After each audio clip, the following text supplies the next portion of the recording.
तो hi hello नमस्ते, कैसे आप सभी। तो मैं आपका स्वागत करता हूँ आज के इस नई वीडियो में अपने चैनल मैथ्स लैब में। जैसा कि आप जानते हैं, हमने इंट्रोडक्शन टू फिजिक्स का लेक्चर 1 और 2 डाल दिया है। आज हम डालने वाले लेक्चर 3। ठीक है, लेक्चर 3 की शुरुआत से पहले मैं लेक्चर 2 के थोड़ा बहुत जानकारी देने वाला हूँ। और लेक्चर 1 में भी क्या क्या देखा था, हमने देखे थे फंडामेंटल क्वांटिटीज क्या होते हैं, उनको बाइफरगेट किया था पहले लेक्चर में। बाद में सेकेंड लेक्चर में उनके अंदर भी जाना था कि डायरेक्शन प्रॉपर्टी में स्केलार वेक्टर क्या होता है, फिर अपने डिराइव और फंडामेंटल क्वांटिटीज क्या होते हैं, बाद में कि फंडामेंटल क्वांटिटीज के सिंबल्स, ये सब जाने थे हमने। ठीक है, तो आज के इस वीडियो में हम जानने वाले डायमेंशंस। लेकिन लेक्चर 3 के शुरुआत होने से पहले आप पहले जाके लेक्चर 1 और लेक्चर 2 के वीडियो देखिएगा, ताकि आपको ये लेक्चर और भी ज्यादा क्लियर समझ में आए। ठीक है, जैसा कि आज लेक्चर 3 का हम शुरुआत करते हैं। तो लेक्चर 3 की शुरुआत होगी डायमेंशन से। जैसा कि मैंने लेक्चर 2 के अंत में बोला था, dimension, dimension analyse, principle of homogeneity, ये सब पढ़ने वाले। अब ये डायमेंशंस होते क्या है? Dimensions of a physical quantity are the power to which the base quantity are raised to represent that quantity। यानी डायमेंशंस होते क्या है? वो फिजिकल क्वांटिटी के कुछ बेस के ऊपर कुछ पावर रहता है ताकि वो उस फिजिकल क्वांटिटी को रिप्रेजेंट करे। यानी यानी देखिए, डायमेंशंस क्या होते हैं? और कुछ नहीं होता है, बस क्या होता है, फॉर्मूला के हिसाब से m की पावर a, l की पावर b या तो t की पावर c, इस प्रकार से कुछ होता है। ठीक है, ए की पावर एम की पावर ए, बी की एल की पावर बी, टी की power C, where A, B and C are dimensions. जहां पे A B D sorry A B and C क्या है? डायमेंशंस है। और किसके डायमेंशंस है? एम एल टी के रिस्पेक्टिवली। अच्छा, एम एल टी क्या है? Mass respectively. ये है अपना मास, ये अपना लेंथ, और ये है अपना टाइम। ठीक है, मास, लेंथ, टाइम के पावर में कुछ होगा, उसके मदद से हम जान सकते कि वो कौन सी फिजिकल क्वांटिटी है। ठीक है, अब जैसे कि हो गया अपना स्पीड का। मैंने सेकेंड लेक्चर में बताया था स्पीड का L T raise to minus 1 होता है। जैसे कि स्पीड का फॉर्मूला होता है डिस्टेंस अपॉन टाइम होता है, बराबर डिस्टेंस यानी लेंथ, डिस्टेंस यानी लेंथ, और टाइम यानी टी। अच्छा, टी इधर इधर इसकी पावर 1 है, ऊपर लेके जाऊंगा क्या हो जाएगी? -1, एल टी -1। ठीक है, अगर आपको ऐसी ये सब एक्सप्रेशन निकालना नहीं आते तो मैंने इसी चैनल में क्लास 9 या क्लास 8 7 का कुछ है, इंडाइजेस एंड देयर बेसिस, ऐसा करके एक वीडियो बनाया, वो जाके देख लीजिएगा। शर्माइएगा मत, अगर आप अभी शर्माएंगे तो एग्जाम में आपको बहुत शर्म आने वाली है। ठीक है, स्पीड का फॉर्मूला क्या है? Distance upon time. डिस्टेंस हम लेंथ बोल सकते हैं, एल अपॉन टी, इसके पावर में 1 है, कुछ ये यानी 1 रहेगा, तो ऊपर आने के बाद क्या हो जाएगा? -1 हो जाएगा। यानी इसका डायमेंशन क्या है? स्पीड एम एल टी -1 हो गया। ठीक है, अच्छा इसे और कैसे लिख सकते हैं? M raise to 0 L T -1। ठीक है, इधर डायमेंशन क्या हो गया? स्पीड का डायमेंशन क्या हो गया? 1, -1 इसका डायमेंशन हो गया, या तो 0, 1, -1 भी बोल सकते हैं। ठीक है, समझ में आया? इतना इतना समझ में आया? ठीक है, एक बार देख लीजिए। ठीक है, समझ में आया? जैसे कि मैंने अभी स्पीड का लिखा था इधर एल टी -1 होगा। अब आते हैं एक्सेलरेशन में। पहले एक और बार हम रिवाइज कर लेते हैं। डायमेंशन क्या होता है? डायमेंशन वो फिजिकल क्वांटिटी की होते हैं, यानी उनके जो बेस क्वांटिटी के ऊपर जो पावर होगी वो उनके डायमेंशंस होंगे वो क्वांटिटी के। इस फॉर्म में होते हैं m raise to a, l raise to b, t raise to c, where m is mass, l is length, t is time, where a, b and c are dimensions of m, l, t respectively। Speed का हमने देखा था L T -1 होता है। अब acceleration देख लेते हैं। एक्सेलरेशन का क्या क्या होगा? ठीक है,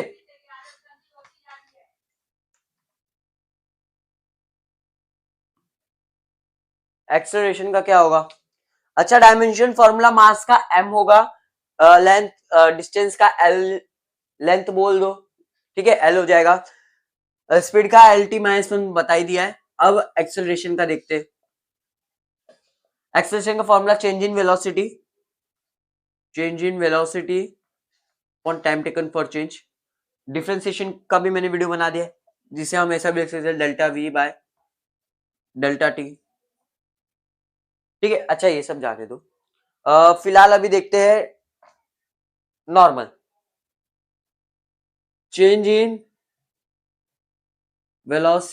velocity upon time taken for change. Time taken for change, ये फॉर्मूला आपने 10th क्लास तक पढ़ा है, upon time taken for change. ठीक है, यानी डेल्टा वी बाय टी। ठीक है, अच्छा डेल्टा वी वेलोसिटी क्या होता है, डिस्प्लेसमेंट अपॉन टाइम, यानी एल अपॉन टी, जिसे बोलते हैं एल टी माइनस वन। ठीक है, तो वेलोसिटी की जगह क्या मैं एल टी माइनस वन रख सकता हूँ, अपॉन नीचे क्या है टी है। अच्छा टी इधर प्लस में, ऊपर जाएगा तो minus L T minus one, फिर ये इंटू हो जाएगा T minus one is equal to L T minus one, और ये ऐड हो जाएगा plus minus one L T minus one is equal to L T minus two. Acceleration का dimension ये निकल के आया, लेंथ के पावर में 1 है, टी के पावर में माइनस 2 है। ठीक है, तो इसके डायमेंशंस क्या हो गए, 1 माइनस 2 हो गए। ठीक है, ये सब ब्रैकेट में डाल दो। अच्छा इसके m में कुछ यानी m 0 l t माइनस 2, यह है डायमेंशंस एक्सेलरेशन का 1 माइनस 2, या तो 0 1 माइनस 2। ठीक है, समझ में आया, समझ में आया। लेंथ अपॉन टाइम होता है, एक और बार वेलोसिटी देखो, वेलोसिटी क्या होता है, डिस्टेंस अपॉन टाइम, फिर अपॉन में टाइम है फिर से। ठीक है, तो ये इसके साथ मल्टीप्लाई हो जाएगा L raise to T square बराबर एल रेस टू टी, ऊपर जाएगा माइनस 2। ठीक है, ऐसे भी समझ सकते हैं, ऐसे भी समझ सकते हैं। एक और बार समझाऊंगा, एक्सेलरेशन क्या होता है, change in velocity upon time taken for change, change in velocity upon time taken for change, change in velocity upon time taken बराबर एल वेलोसिटी का क्या मैंने निकाला है, डिस्प्लेसमेंट अपॉन टाइम होता है, यानी एल बाय टी, तो ये टी ऊपर जाएगा तो क्या हो जाएगा एल टी माइनस वन हो जाएगा, तो एल टी माइनस वन इधर रखा, टी इधर है, एल टी माइनस वन ये ऊपर जाएगा मल्टीप्लाई, तो कैसे माइनस वन हो जाता है। अच्छा इंडाइजेस का रूल है, माइनस वन पावर ऐड हो जाएगा, minus one plus minus one क्या हो जाएगा L T minus one L T minus two. ठीक है, इसका डायमेंशन निकल के आ गया है, समझ में आया, समझ में आया।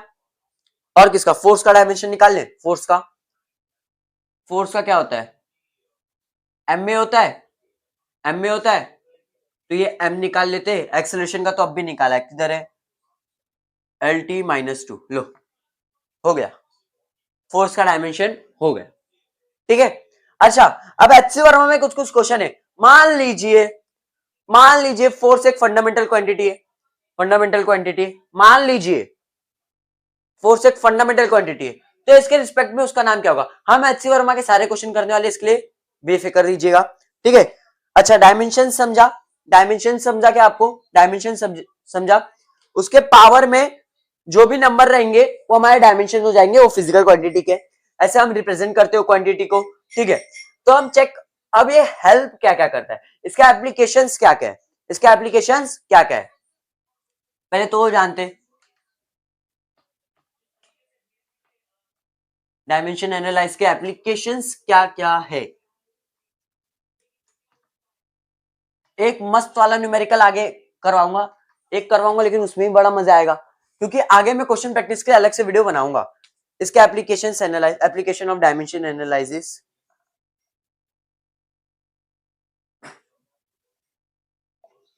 एप्लीकेशन ऑफ डायमेंशन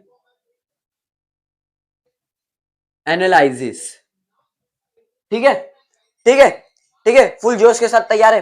अब ये नया टॉपिक चालू करने के लिए, एप्लीकेशन ऑफ डायमेंशन एनालाइज। अब ये क्यों यूज होता है, ताकि हम एक फिजिकल क्वांटिटी को दूसरे सिस्टम में कर सके, एक फिजिकल क्वांटिटी को दूसरे सिस्टम में कर सके। ठीक है, मैं वर्डिंग में नहीं समझा रहा हूं, मैं आपको एकदम कॉन्सेप्ट समझाने के लिए आया हूं। ठीक है, अब dimension, application of dimension analysis क्या होता है, ताकि हम एक फिजिकल क्वांटिटी को एक सिस्टम के यूनिट से दूसरे सिस्टम में ले जाए। ठीक है, या तो ये बोल लीजिए। अच्छा मैग्नीट्यूड क्या होता है आपका, मैग्नीट्यूड ये क्या होता है, numerical value, numerical value, numerical value जिसे n बोलते हैं, into numerical value into unit होता है, बराबर, इंटू यूनिट होता है। ये क्या हो जाता है आपका, फिर इसको मल्टीप्लाई करने पे कांस्टेंट मिल जाता है आपको। क्या मिल जाता है, कांस्टेंट। या तो ये बोल लीजिए, या तो n1u1 is equal to n2u2। Feel नहीं आ रहा है भैया, फील नहीं आ रहा है। अब समझिए, अब समझिए, ये मेरे पास 10 सेंटीमीटर है, 10 सेंटीमीटर है, ठीक है, और इधर 10 सेंटीमीटर है, 100 सेंटीमीटर है, समझ लीजिए 100 सेंटीमीटर है, समझने में आसानी होगी, 100 सेंटीमीटर है, और इधर 1 मीटर है। अच्छा, ये और ये तो बराबर है, ये आपको भी मालूम है, 1 मीटर कितना होता है, 100 सेंटीमीटर होता है, ये दोनों बराबर है, मानते हो कि नहीं, मानते हो कि नहीं, ये बराबर है। यानी ये दोनों के मैग्नीट्यूड भले ही अलग हो, लेकिन दोनों की वैल्यू सेम है, दोनों की वैल्यू सेम है। अब इससे क्या लेना देना हमें, ये बहुत इंपॉर्टेंट है, इससे एससी वर्मा में एक एक्सरसाइज है, तो ऑब्जेक्टिव में क्वेश्चन है, ठीक है, करेंगे वो भी। एम किसके प्रोपोर्शनल है, 1/u, ऐसा कर करके बहुत सारे ऑप्शंस है। अब ये समझते ये क्यों जरूरी है, मैं आपको क्यों समझा रहा हूं, ठीक है, ये इसलिए समझा रहा हूं, देखिए। अच्छा, अभी हमने डायमेंशन सीखा, अभी हमने डायमेंशन सीखा, ठीक है, जो कि हम रिप्रेजेंट करते किसके फॉर्म में करते हैं, represent m raise to a, l raise to b, t raise to c, इसी फॉर्म में रिप्रेजेंट करते, बराबर, कोई दिक्कत, कोई दिक्कत नहीं है। अच्छा, अगर मैं आपको ये दे दूं, मैं आपको दे दूं, मैं आपको दे दूं, समझ लो 5 मीटर दे दूं, मैं आपको बोल दूं 5 मीटर है इधर, तो इधर इसकी न्यूमेरिकल वैल्यू बताओ सेंटीमीटर में, क्या होगा, क्या होगा, ठीक है, आपने ये पढ़ रखा है, या आपने पढ़ रखा है, वो तो आपको पहले से मालूम है, इसलिए आप बता लोगे 500 सेंटीमीटर होगा। लेकिन लेकिन जब आप और भी ज्यादा कैलकुलेशन करोगे, सेंटीमीटर स्क्वायर, मीटर स्क्वायर, तो इसमें थोड़ी बहुत दिक्कतें आने लग जाती है, कभी कभार दिमाग में वो अचानक आता नहीं है, क्लिक नहीं होता है, तो आप इसकी मदद से आप समझ सकते हैं, ठीक है। अच्छा, ये n2 इधर है, मेरे को n2 निकाल रहा है, n2 निकालना है, इधर n2 की वैल्यू निकालनी है, बराबर, तो n2 क्या है इधर मेरा, n2 इधर u आ जाएगा, तो क्या हो जाएगा, n1 u1 अपॉन u2, बराबर, ऐसे भी लिख सकता हूं, n1 u1 अपॉन u2, बराबर, ऐसा लिख सकता हूं, ऐसा लिख सकता हूं। अच्छा, u1 अपॉन u2 को मैं, ये क्या है, मेरा एक फिजिकल क्वांटिटी की तरह वर्क करेगा, ठीक है, तो इसे मैं क्या, इसे मैं क्या इस फॉर्म में डाल सकता हूं, इसे मैं क्या इस फॉर्म में डाल सकता हूं, बोलो हाँ या ना। मैं इधर ले लेता हूं m1 m2 raise to a, l1 l2 raise to b, board visible है क्या, मेरे ख्याल से बोर्ड विजिबल है आपको, l1 upon l2 raise to b, फिर हो जाएगा t1 upon t2 raise to c, बराबर, बराबर, कोई दिक्कत, कोई दिक्कत आ रही है क्या, कोई दिक्कत आ रही है क्या, नहीं आ रही ना, नहीं आ रही ना, हम क्या इसे ऐसे लिख सकते हैं, ऐसे लिख सकते, बराबर, लिख सकते हैं ना, ठीक है। अब मैं इधर भी वही करता, देखो, हाँ, 5 metre upon centimetre is equal to n2, is equal to n2, is equal to n2। अच्छा, अच्छा, ये इतना समझ लीजिए, पहले इतना समझ लिए, इस फॉर्म में लिखा गया है, समझ लीजिए। अब देखिए, मीटर और सेंटीमीटर क्या है, मेरा डिस्टेंस है, मीटर और सेंटीमीटर मेरा डिस्टेंस है, तो डिस्टेंस का डायमेंशन क्या हो जाएगा, डिस्टेंस का डायमेंशन एल की पावर में 1 डाल सकता हूं, बराबर, बराबर, तो ठीक है, मेरे को ये वाला लगेगा, ये वाला।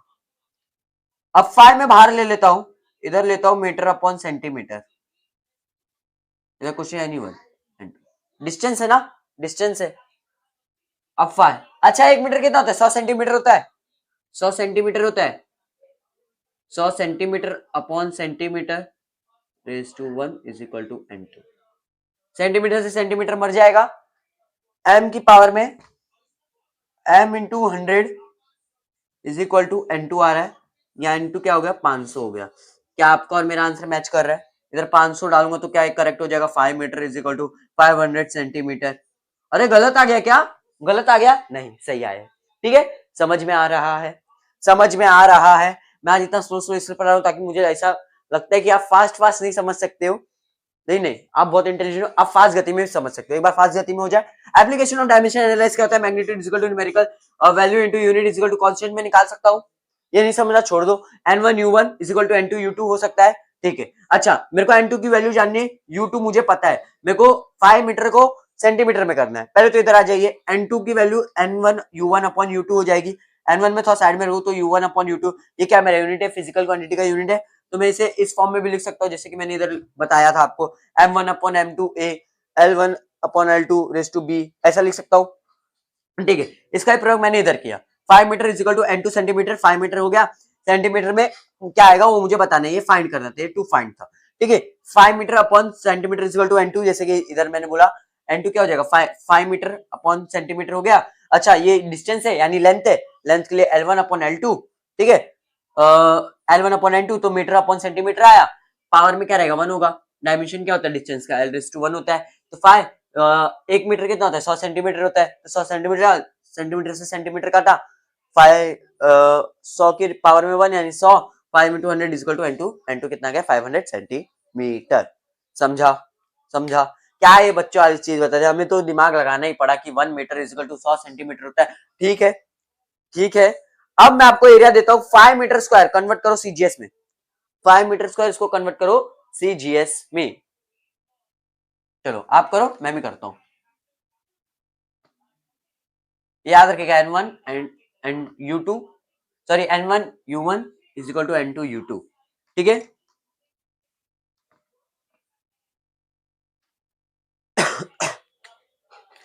क्या बोला था, एरिया कितना बोला था, 5 सेंटीमीटर स्क्वायर, 5 सेंटीमीटर स्क्वायर होता है, 5 मीटर स्क्वायर, 5 मीटर स्क्वायर ना, 5 metre square convert into CGS. कीजिए कीजिए, मजेदार रहेगा, मजेदार रहेगा, मजा आएगा, मजा। फॉर्मूला याद रखिएगा, n1 u1 n2 u2, n1 u1 n2 u2, ठीक है। अच्छा, कहां तक, n2 की वैल्यू निकालनी तो n1 u1 अपॉन u2, ठीक है, याद रखिएगा। कीजिए कीजिए कीजिए, फिर मैं करूंगा। पहले एरिया का हिंट दे दो थोड़ा, एरिया का डायमेंशन निकाल लो, एरिया का डायमेंशन निकाल लो, डायमेंशन निकाल लो, ठीक है। अब वीडियो को पॉज कीजिएगा फिर आगे कीजिएगा, ठीक है। अच्छा, एरिया क्या हो गया आपका, एरिया क्या होता है, स्क्वायर होता है, लेंथ स्क्वायर होता है, ठीक है, साइड स्क्वायर होता है, साइड का स्क्वायर होता है, एल स्क्वायर हो गया, बराबर। अच्छा, मीटर इंटू मीटर ही होता है ना, मैंने स्क्वायर का मान के चल लिया, लेकिन रेक्टेंगल में क्या होता है, एल इंटू भी होता है, metre into metre, centimetre into centimetre, ऐसा ही होता है ना। तो एल स्क्वायर में इसका डायमेंशन ले सकता हूँ, एल स्क्वायर, जैसे कि हम इसको ऐसे रिप्रेजेंट करते हैं, M L T A B C, ऐसे रिप्रेजेंट करते हैं, ठीक है। ये क्या मेरा एल स्क्वायर है, ठीक है। n2 में मुझे निकालना है, मेरा n1 ये है, मेरे को n2 में निकालना है सेंटीमीटर स्क्वायर में, ठीक है। सेंटीमीटर स्क्वायर में क्या होगा, सेंटीमीटर स्क्वायर में क्या होगा। अब देखो n2 मेरे को निकालना है, n1 क्या है मेरा 5 है, फिर ये हो जाएगा L1 अपॉन L2, इधर स्क्वायर में हो जाएगा 2, इधर 2 है ना तो इधर भी 2 आ जाएगा, ठीक है, ठीक है। अच्छा, लेंथ क्या है मेरा मीटर में होगा, मीटर और सेंटीमीटर में, N square is equal to 5 metre upon centimetre, मैं इधर का स्क्वायर डायरेक्ट इधर ले आया हूं, ठीक है। देखिए, घबराइए मत, एरिया मेरा 5 मीटर स्क्वायर था, मुझे सीजीएस में करना है सेंटीमीटर स्क्वायर में। फॉर्मूला ये है, n2 की वैल्यू ऐसी आ गई इसको अरेंज करने के बाद। अच्छा, एरिया का डायमेंशन क्या होता है, एल स्क्वायर होता है, एल स्क्वायर होता है, यानी होल रेस टू किसका स्क्वायर होगा, इसका स्क्वायर होगा। अच्छा, ये क्या है, M upon centimetre raise to square, बराबर, बराबर, सही हो रहा है, सही हो रहा है। n2 is equal to 5। अच्छा, 1 मीटर कितना होता है, 100 सेंटीमीटर होता है, 100 सेंटीमीटर अपॉन सेंटीमीटर स्क्वायर हो गया, सेंटीमीटर से सेंटीमीटर कटा तो इधर n2 क्या आ गया मेरा 5 इंटू 100, यानी 2 बार आ गया 100, ठीक है, स्क्वायर है ना, n square is equal to 5 into कितना 1 2 3 4, 1 2 3 4 सेंटीमीटर स्क्वायर। समझा, समझा, 50,000 सेंटीमीटर स्क्वायर होगा, 50,000 सेंटीमीटर होगा। इसके लिए इसका यूज करना बड़ा ही मजेदार है, dimension analyse, dimensions, principle of homogeneity, बड़े ही मजेदार टॉपिक है। आपको अगर कुछ भी डाउट रहेगा आप बोल देना मुझे, मैं दोबारा वीडियो शूट करूंगा, ठीक है। कुछ भी डाउट रहेगा कमेंट सेशन में बस कमेंट करना रहता है आपको, मैं अगले वीडियो में उसका पक्का सोल्यूशन लेके आऊंगा, ठीक है। एप्लीकेशन ऑफ डायमेंशन एनालिसिस, ऐसा हम रिप्रेजेंट करते हैं, ठीक है। एरिया क्या होता है 5 मीटर्स का होता है, हमें उसे सीजीएस में करना है, सेंटीमीटर स्क्वायर में करना है। N2 का अरेंज करने के बाद ऐसा आता है। एरिया का डायमेंशन क्या होता है, एल स्क्वायर होता है, जैसे कि डिस्टेंस का, अभी इसका काम नहीं है, अभी एरिया का है, एरिया एल स्क्वायर हो गया, एल स्क्वायर, एल क्या इधर लेंथ है, मीटर सेंटीमीटर ऐसा होगा, ठीक है। ऐसा था, पुट किया इसमें मैंने 5, L1 क्या है मेरा मीटर है, L2 क्या है सेंटीमीटर में, और टोटल क्या है स्क्वायर है डायमेंशंस का। बाद में 5 क्या होगा, सेंटीमीटर से सेंटीमीटर काटा, बाद में 100 का स्क्वायर है, 2 बार लिख लिया, 5 इंटू कितना 40 लगा दिया सेंटीमीटर स्क्वायर। समझा, समझा, एक बार समझ लीजिए, अच्छे से समझ लीजिए, समझ गए। अब चलिए चलते हैं प्रिंसिपल ऑफ होमोजेनिटी की तरफ, प्रिंसिपल ऑफ होमोजेनिटी की तरफ। अच्छा ये तो पहला यूज हो गया एप्लीकेशन ऑफ डायमेंशन एनालाइज का, एक ही यूज के लिए क्यों सीखना, 2-3 यूज है तभी तो सिखा रहे, ठीक है। अभी पहला यूज हो गया, अब दूसरा यूज, ठीक है। अब प्रिंसिपल ऑफ होमोजेनिटी लगेगी इसमें, प्रिंसिपल ऑफ होमोजेनिटी। अब ये होता है कि हम प्रिंसिपल ऑफ होमोजेनिटी से जान सकते हैं कि अपना जो इक्वेशन है, अपना जो फॉर्मूला है वो कितना करेक्ट है, वो कितना करेक्ट है, ठीक है। जैसा कि प्रिंसिपल ऑफ होमोजेनिटी हमें रिलेशन बताता है कि वो कितना करेक्ट है। एग्जांपल से समझते हैं, v is equal to u plus a t बराबर, ठीक है। आराम से समझेंगे, कोई घाई नहीं है, कोई घाई नहीं है, ठीक है। v is equal to u plus a t होता है बराबर। हमें देखना है कि ये डायमेंशनली करेक्ट है कि नहीं, हमें देखना है कि डायमेंशनली करेक्ट है कि नहीं, डायमेंशनली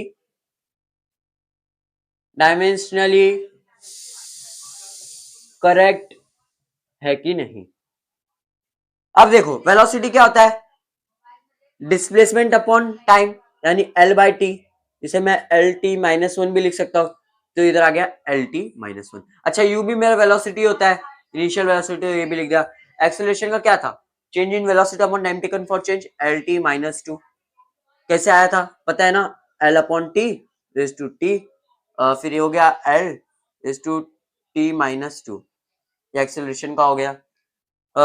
फिर इधर इनटू में है मेरे पास एक और टाइम है, L T minus one is equal to L T minus one plus ये माइनस वन, इधर कुछ नहीं तो वन है तो ऐड हो जाएगा, तो क्या हो जाएगा एल टी माइनस वन, ठीक है। ये कैसे आया, ये कैसे आया देखो, माइनस टू प्लस वन क्या हो गया माइनस वन हो गया, ठीक है। अच्छा ये हर एक के साथ इक्वल है, ये भी इक्वल है और ये भी इक्वल है, तो डायमेंशनली करेक्ट है, ये डायमेंशनली करेक्ट है। अच्छा ऐसा क्यों बोला डायमेंशनली करेक्ट, और भी कुछ करेक्शन के लिए होता है क्या, हाँ न्यूमेरिकल वैल्यू भी होती है, एक करेक्शन के न्यूमेरिकली करेक्ट है कि नहीं।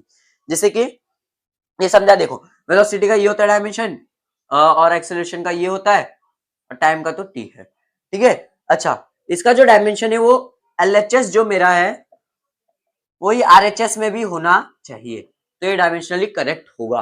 तो देखो सबके डायमेंशन वही है, ठीक है। इसमें इतना इजी है, कुछ कंफ्यूजन होने की बात नहीं। फिर भी अगर किसी को कुछ कंफ्यूजन है तो एक बार तेज गति से समझ लेते हैं। v equal to u plus a t होता है, डायमेंशनली करेक्ट है कि नहीं बताना है। वेलोसिटी क्या होता है, डिस्प्लेसमेंट अपॉन टाइम, यानी लेंथ अपॉन टाइम, टाइम नीचे था तो ऊपर आया तो माइनस वन हो गया, एल टी माइनस वन। ये भी इनिशियल वेलोसिटी होता है तो ये भी एल टी माइनस वन हो जाएगा। एक्सेलरेशन का ये होता है डायमेंशन। अब टी का क्या होता है, टी रेज टू वन। अब एल टी माइनस वन इधर नीचे आ जाएगा एज इट इज, और इसको ऑपरेशन करने के बाद इसका minus two plus one add हो जाएगा, माइनस वन हो जाएगा, तो L T minus one, L H S equal to R H S है, ये सही है, ठीक है। कुछ भी डाउट रहेगा तो कमेंट कीजिएगा, कमेंट कीजिएगा। अब आते हैं दूसरे, अब न्यूमेरिकली करेक्ट वाले का भी थोड़ा बहुत जान लेते हैं। अब देखते हैं, अब देखना मैं थोड़ा ना खेलता हूं इक्वेशन के साथ। सेकेंड इक्वेशन ऑफ मोशन बोलो, s equal to u t plus a t square. अरे ये क्या लिख दिया भैया, s equal to u t plus half a t square होता है बराबर। लेकिन अभी इसमें चलते हैं डायमेंशनली इक्वल है कि नहीं हमें जानना है, ठीक है। आपको भी पता है ये इक्वेशन गलत है, मुझे भी पता है इक्वेशन गलत है, लेकिन डायमेंशनली सही निकल रहा है कि नहीं देखते। डिस्प्लेसमेंट क्या है, एल है बराबर, एल रेज टू वन है बराबर, एल की पावर में वन है। यू क्या है मेरा, displacement upon time, L T minus one into T plus acceleration क्या है, L T minus two into T square बराबर L1 ऐड होने के बाद क्या हो जाएगा, L t की पावर 0 हो जाएगी, क्योंकि -1 + 1 0 हो जाएगा, प्लस L t -2 + 2 क्या हो जाएगा, 0 हो जाएगा। तो L1 = L + L, L1 L1। ओ भैया डायमेंशनली इक्वल हो गया, डायमेंशनली इक्वल हो गया, लेकिन ये क्वेश्चन तो गलत है।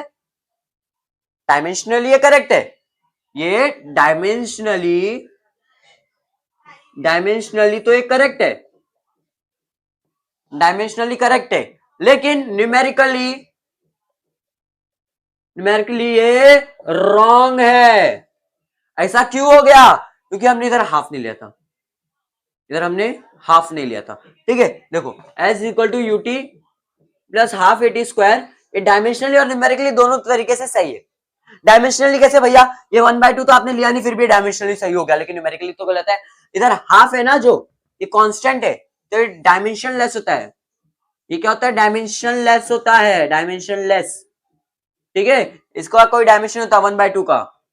ठीक है, 1/2 का कोई डायमेंशन नहीं होता, कांस्टेंट है ना, कांस्टेंट है, कांस्टेंट है। तो दूसरा तरीका समझा, पहले हम एक फिजिकल क्वांटिटी के एक यूनिट से दूसरे यूनिट में ले जा सकते हैं।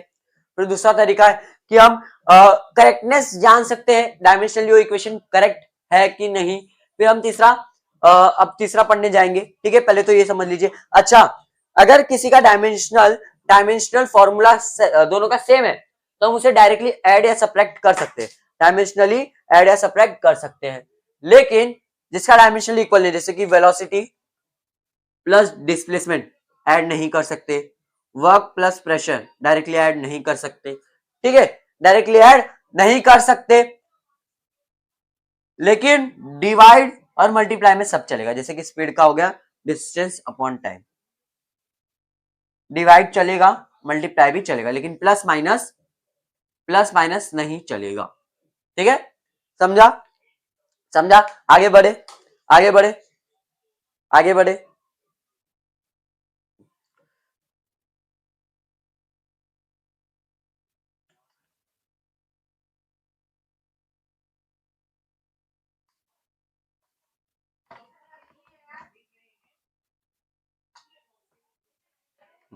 अब तीसरा क्या रहेगा, to derive the relationship between the different physical quantities. ठीक है, क्या क्या रिलेशन है ये रहेगा। ठीक है, क्या क्या रिलेशन है। तो चलो अब थोड़ा कॉन्सेप्ट खेले, अब थोड़ा थियोरिकली भी जाते, क्योंकि थोड़ा बहुत तो थ्योरी पढ़ना पड़ेगा। ठीक है, अब देखो तीसरा क्या यूज है, to derive the relationship between the different physical quantity. हम ताकि हम दूसरे फिजिकल क्वांटिटी का एक दूसरे क्वांटिटी के साथ एक रिलेशन बना सके। ठीक है, sometimes dimension can be used to deduce the relation between the physical quantity. Dimensions कभी कभी यूज हो जाते ताकि हम दो डिफरेंट क्वांटिटीज फिजिकल क्वांटिटी के बीच हम थोड़ा बहुत रिलेशन निकाल सके। If one knows the quantity on which a particular physical quantity depends, अगर हम एक क्वांटिटी को जानते हैं कि वो दूसरे कौन से क्वांटिटी पे डिपेंड है, and if one is given that is dependence is of the product type, और वो प्रोडक्ट के टाइप का है, तो मेथड ऑफ डायमेंशन में बी हेल्पफुल। तो डायमेंशन का मेथड बहुत ही यूजफुल होगा। जैसे कि अगला क्वेश्चन मैं करवाने वाला हूं इस टॉपिक पे। रेडी हो, रेडी हो, मैं वीडियो को 2 मिनट के लिए पॉज करूंगा ताकि मैं क्वेश्चंस लिख लूं। ठीक है,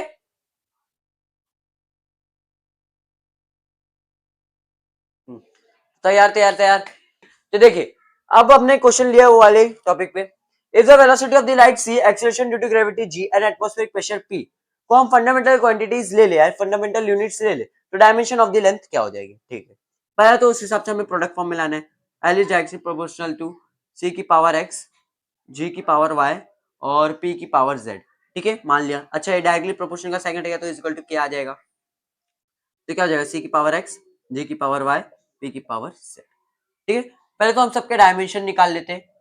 वेलोसिटी ऑफ लाइट क्या हो जाएगा, एल टी माइनस वन बराबर L T minus one. Velocity of फिर acceleration due to gravity, acceleration का क्या हो जाएगा, एल टी माइनस टू बराबर, ये टी का नहीं है, ये -2 है। ठीक है, बाद में एक्सेलरेशन का हो गया, बाद में प्रेशर का क्या हो जाएगा, प्रेशर का निकाल लेते हैं, force upon area, force force का कहता है M L T minus two, acceleration का एल टू, सॉरी एरिया का L two, L square, sorry M L T minus two, ये ऊपर जाएगा तो एल माइनस टू हो जाएगा, ठीक है, ऊपर जाने के बाद माइनस में हो जाता है, बाद में इसके पास वन है तो वन माइनस टू कितना हो जाएगा, M L minus one T minus two, बाद में फटाफट पुट कर लेते, ठीक है, ये इंटू सी क्या है मेरे पास, L T minus one X, फिर जी क्या है, L T minus two Y, फिर पी क्या है मेरे पास, M L minus one T minus two Z, ठीक है, ठीक है। अब मैं सबको उसकी पावर दे देता हूँ, एल की पावर एक्स, टी की पावर माइनस एक्स, एल की पावर वाई, टी की power minus two y, M की पावर जेड, एल की पावर माइनस जेड, टी की पावर माइनस टू जेड, ठीक है। अब पावर ऐड कर देंगे जैसे जैसे मिलेगा, L x plus Y minus z, फिर टी में क्या है minus x minus two Y, फिर माइनस टू जेड, फिर एम में एक ही दिख रहा है मुझे, ठीक है, ठीक है। अब क्या करूंगा, अब क्या करूंगा, अब इसके बाद कुछ लोग तो कंपेयर कर लेते हैं, ठीक है, कंपेयर मार लेते हैं। अच्छा इधर वन है वन है वन है, एल की पावर क्या है वन है, तो मैं एम नॉट यानी एम जीरो ले लू, एल वन ले लू, टी जीरो ले लू, तो वैल्यू तो वही रहेगी, डायमेंशन तो वही है, डायमेंशन तो वही है, okay. तो L x plus Y minus Z, T minus x minus two Y minus Z two Z और M Z, by comparing, by comparing क्या लग रहा है हमें, अच्छा पहले क्या लू कि मेरे को z एक है तो z मेरे को डायरेक्ट जीरो दिख रहा है, by comparing z is equal to zero दिख रहा है, फिर मैं लेंथ को कंपेयर करता हूँ तो x plus Y minus z is equal to one दिख रहा है, तो x z तो जीरो है मेरा, z जीरो है, x plus y is equal to one दिख रहा है, ठीक है। अच्छा इसको फिलहाल के लिए छोड़ो, इसको छोड़ो, x plus y is equal to one दिख रहा है, ठीक है। अब हम आते हैं टाइम के लिए, minus x minus two Y minus two z, क्या ये जीरो है, अच्छा ये पूरा टर्म जीरो हो जाएगा, minus x minus two y, क्योंकि जेड की वैल्यू जीरो है, minus x minus two y is equal to zero, अब माइनस एक्स इधर जाएगा टू वाई, एक्स की वैल्यू टू वाई, इसको मैं ना इक्वेशन वन दे देता हूँ, ठीक है, तो इधर पुट करूंगा,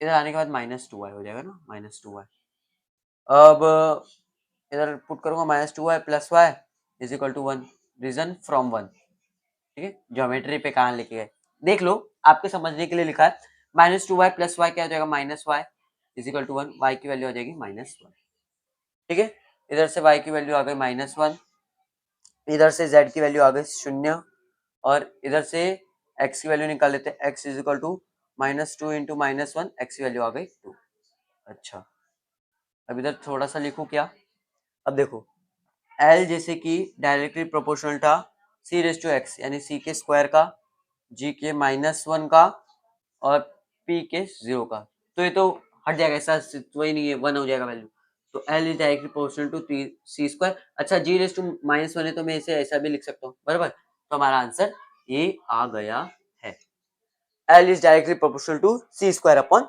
जी, ठीक है, समझा, समझा क्या, समझा, समझा कि नहीं, एक और बार, एक और बार हो जाए, एक और बार, ठीक है, लेंथ को पहले मैं सबके डायरेक्टली प्रोपोर्शनल मान लूंगा, C raise to X, G raise to Y, P raise to Z, ठीक है, कौन मेरे को ये अल्फा का सेकंड टर्म तो कांस्टेंट आ जाएगा, कांस्टेंट आ जाएगा, फिर मैं इनका डायमेंशन ले लूंगा, डायमेंशन के हिसाब से उस जो मैंने लेटर लिखा उसकी जगह उनका डायमेंशन लिखूंगा, बाद में उसको अपना अपना पावर दे दूंगा, एल का पावर एक्स, टी का पावर माइनस एक्स, एल का पावर वाई, ऐसे कर करके दे दिया, बाद में एल एल एल मेरे को तीन बार दिखा तो मैं सबके ऐड कर दिया पावर, बाद में टी मेरे को दिखा तो सबका ऐड कर दिया, एम एक दिखा तो जेड, ठीक है, अच्छा इसको मैं M zero L raise to one T raise to zero लिख सकता हूँ, तो बाय कंपेयर किया तो जेड की वैल्यू मेरे को जीरो लगी, बाद में ये वाला टर्म उठाया तो इसकी वैल्यू वन के बराबर आनी चाहिए क्योंकि बेस सेम है तो पावर सेम होगी, तो जीरो आ गया तो एक्स प्लस वाई मेरा क्या आ गया वन आ गया, फिर मैंने इधर आया टी को कंपेयर किया थोड़ा सा, तो ये वाला मेरे को जीरो के बराबर मिलना चाहिए, तो ये तो पूरा पहले जीरो हो जाएगा, तो minus x minus two equal to zero, अच्छा एक्स की वैल्यू में इधर से निकाल लू क्या, तो माइनस टू वाई आ जाएगी, ठीक है, अब इधर माइनस एक्स है तो उधर जाने के बाद टू वाई तो माइनस हो जाएगा, x equal to minus two, ठीक है, माइनस टू वाई, तो मैंने माइनस टू वाई को इधर पुट किया, इधर ये वाले इक्वेशन में -2y + y = 1 यानी -y = 1, y की वैल्यू आ गई -1। फिर मैंने y की वैल्यू -1 इधर रखा तो x की वैल्यू मेरी 2 आ गई। बाद में मैंने जैसे कि माना था लेंथ मेरा डायगोनल प्रोपोर्शनल है इनके, x की पावर c के पावर में x रखा था तो x की वैल्यू तो 2 आ गई, g raised to -1 p raised to 0, तो p raised to 0 की वैल्यू 1 आ जाएगी, तो anything multiply by 1 is the number itself. ठीक है, तो अच्छा g के पावर में -1 है तो क्या मैं इसे नीचे भी लिख सकता हूँ? ठीक है, तो फाइनली आंसर हमारा यही आ गया है। फिर भी ये क्वेश्चन में कुछ भी और डाउट रहेगा तो आप कमेंट सेक्शन में कमेंट कीजिएगा, मैं जरूर इसका आपका डाउट क्लियर करूंगा। ठीक है, अब आते हैं लिमिटेशन वाले टॉपिक पे। तो फिर लास्ट टॉपिक पे आते हैं, लिमिटेशन ऑफ डायमेंशनल मेथड क्या क्या है, इसके लिमिटेशन क्या क्या है। ठीक है, हमने बहुत सारे फायदे जाने, एप्लीकेशन जाने डायमेंशन एनालिसिस के। ठीक है, तो अब लिमिटेशंस पे आते हैं। पहला, the value of the dimensional less constant involve in a formula can not B deduced from this method. यानी जैसे कि डायमेंशन लेस कांस्टेंट, जैसे कि हमने देखा था Newton second equation of motion का इसी वीडियो में कि हाफ डायमेंशन लेस यूनिट है, वो हम फॉर्मूले में बता नहीं सकते, उसके बिना भी फॉर्मूला डायमेंशनली करेक्ट आ रहा था। ठीक है, by this method the equation containing trigonometrical exponential and logarithmic term can not be analyse. इससे ट्रिग्नोमेट्री के कुछ सम, एक्सपोनेंशियल या लॉग क्या होता है, लॉग बताता हूँ। ठीक है, ठीक है, अभी काम तो नहीं आएगा आपका लॉग, यानी बेस के पावर में क्या रख दे, यानी log log 81 with the base 9 तो आंसर आ जाएगा 2, यानी उसके पावर में क्या रखे कि वो आंसर आ जाए, वो आगे सीखेंगे। ठीक है, क्योंकि चैनल का नाम ही मैथ्स लैब है तो मैथ्स तो सीखेंगे। फिर तीसरे का क्या है, if dimension are given physical quantity में not be unique, example work torque and energy all have dimensions formula m⁻⁴ l⁻², t⁻²।